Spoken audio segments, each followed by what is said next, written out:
Lesson number 3। हमारे पास इस chapter में दो तरह की फॉर्म्स होंगी, एक होगी ऑर्डिनरी फॉर्म और एक होगी साइंटिफिक नोटेशन। जिस तरह हमने एग्जाम्पल को डिस्कस किया था कि distance of sun from the earth वो था 150 मिलियन किलोमीटर, तो हमने उसको लिखा था प्रॉपर वे में 150 मिलियन किलोमीटर, तो वो हमारे पास ऑर्डिनरी नोटेशन थी। फिर हमने इस नंबर की साइंटिफिक नोटेशन को भी देखा था, वो थी 1.5 इंटू 10 रेज पावर 8, वो उसकी साइंटिफिक नोटेशन थी। अब हम सीखेंगे कि किसी ऑर्डिनरी फॉर्म से साइंटिफिक नोटेशन में कैसे जाते हैं। लेसन नंबर 3,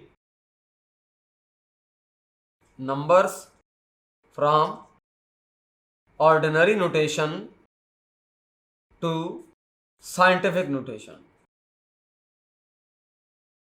हम ये सीखेंगे कि नंबर जो हैं ऑर्डिनरी से हम साइंटिफिक में कैसे लिखेंगे। एग्जाम्पल, हमें एक नंबर गिवन है ऑर्डिनरी फॉर्म में। फॉर एग्जाम्पल ये है 30600। अच्छा, हम एक बात जानते हैं, जैसे 5 लिखा हुआ है तो 5 को लिख सकते हैं 5.0। अच्छा, अगर 333 लिखा हुआ है इसको लिख सकते हैं 33.00, यानी कि डेसिमल पॉइंट हम लगा सकते हैं। अगर 4553 लिखा हुआ है तो इसको लिख सकते हैं 4553.0, डेसिमल पॉइंट हम वहां पर लगा सकते हैं। हम यही काम यहां पर करेंगे। 30600 पॉइंट लगा दें और एक जीरो लगा दें, कोई इशू नहीं है, ये वही नंबर है, इसमें कोई चेंजिंग नहीं हुई, जस्ट हमने उसको डेसिमल पॉइंट के साथ शो कर दिया है। अब साइंटिफिक नोटेशन में होता है कि अगर तो नंबर जो है वो 1 से बड़ा है, अगर नंबर 1 से बड़ा है, जैसे कि ये नंबर है, तो हमने ये करना है कि जो डेसिमल पॉइंट है उसको मूव करवाना है फ्रॉम राइट टूवर्ड्स लेफ्ट, और जितने प्लेसेस हम मूव करेंगे उतना n होगा। फॉर एग्जाम्पल, जैसे यहां पर देखें, ये डेसिमल पॉइंट है, ये एक प्लेस हो गया, दूसरा प्लेस, तीसरा प्लेस, चौथा प्लेस। हमने एक नॉन जीरो डिजिट लाजमी रखना है साइंटिफिक नोटेशन को शो करने के लिए, यानी कि डेसिमल पॉइंट को हम यहां से उठाकर यहां लाएंगे और जितने प्लेसेस हम मूव करेंगे वो हमारा n होगा। फॉर एग्जाम्पल, जैसे यहां से आपने कितने प्लेसेस मूव किया, ये 1 प्लेस, 2, 3, 4, तो इसको मैं यूं लिखूंगा, देखें 3.0600 इंटू 10 पावर, इस केस में +4 हो जाएगा। हमने 4 प्लेसेस मूव किया, पावर +4 आएगी। अगर हम 5 प्लेसेस मूव करेंगे पावर +5 होगी। अगर हम 2 प्लेसेस मूव करेंगे पावर +2 होगी। जैसे एक और एग्जांपल इसकी हो सकती है, जैसे फॉर एग्जांपल ये है, जैसे ये नंबर है फॉर एग्जांपल, तो अब देखें कि इसका जो डेसिमल पॉइंट है वो इधर है। अब हमने प्लेसेस मूव करना है, ये 1 प्लेस, 2, 3, 4, 5, 6 और ये 7, तो मैंने 7 प्लेसेस तक मूव किया। इसका मतलब ये हुआ कि 1.534089 मल्टीप्लाई बाई कितने प्लेसेस मूव किया, 1, 2, 3, 4, 5, 6, 7, तो 10 की पावर आ जाएगा +7।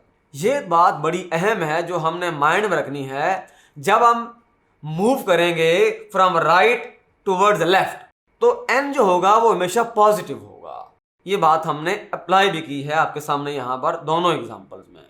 हमने डेसिमल पॉइंट को मूव करवाया फ्रॉम राइट टूवर्ड्स लेफ्ट, जितने प्लेसेस हमने मूव किया उतनी n की वैल्यू हुई हमारे पास। इसकी थर्ड एग्जांपल देखते हैं, जैसे हमारे पास 0.0000 और 58 है फॉर एग्जांपल। अब देख रहे हैं, देखें हमारे पास इस तरह से है कि हमने पॉइंट को अब मूव करवाना है फ्रॉम लेफ्ट टूवर्ड्स राइट, यहां तक लेकर आना है, 5 के बाद तक लेकर आना है। तो चेक कर लेते हैं कितने प्लेसेस बनते हैं हमारे पास मूव करने के लिए। 1 प्लेस, 2, 3, 4 और ये 5। तो इसका मतलब ये हुआ, इसकी जो साइंटिफिक नोटेशन होगी वो इस तरह से होगी 5.8 इंटू, हमने 1 2 3 4 5 प्लेसेस मूव किया टूवर्ड्स राइट, तो 10 की पावर आएगी -5। एक और एग्जांपल कर लेते हैं इसकी। अब इसके अंदर जो डेसिमल पॉइंट है वो यहां पर है, जहां एरो का निशान है। कितने प्लेसेस मूव करेंगे, इसको यहां तक लेकर आएंगे। ये पहला जो नॉन जीरो डिजिट है इधर 5 है, तो यहां तक लेकर आएंगे इसको। तो इसका मतलब ये हुआ कि ये 1 प्लेस 2 3 4 और ये 5, तो यहां पर भी सेम बन गई सिचुएशन। 5.32 इंटू 10 रेज, हमने 5 प्लेसेस मूव किया, पावर माइनस है 5 आ जाएगी। तो जब नंबर वेरी स्मॉल है तो उसमें डेसिमल पॉइंट को हमने लेफ्ट से राइट की तरफ मूव करवाना है, तो तब n की जो वैल्यू होगी वो नेगेटिव होगी। जितने प्लेसेस हम मूव करेंगे फ्रॉम लेफ्ट टू राइट, उतने प्लेसेस n की वैल्यू होगी। अगर हमने 5 प्लेसेस मूव किया, पावर में -5 आएगा, यानी n क्या होगा -5। अगर हमने 8 प्लेसेस मूव किया तो n की जो वैल्यू होगी वो -8 होगी, एंड सो ऑन।